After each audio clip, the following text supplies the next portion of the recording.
Izole je današnji dan 17.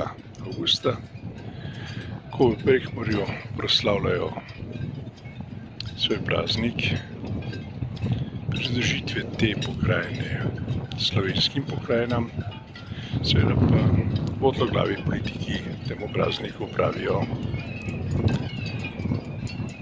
da gre za praznik pridružitev Prekmurja oziroma Prekmurcev matičnemu narodu, pri čemer nikoli niso povedali, kdo je ta matični narod. Da so to Primorci, Gorenjci, Notranjci, Dolenjci, Korošci.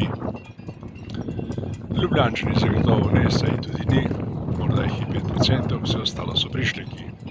In še ena stvar, ki je zelo zanimiva, danes, ko je državni praznik, ne boste verjeli, v Izoli ne boste opazili niti ene zastave v poklon državnemu prazniku priključitve pokrajine Prekmurje slovenskim pokrajinam,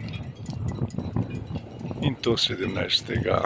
avgusta davnega leta 1919. Lepo se imejte, lep dan vam želim iz Izole.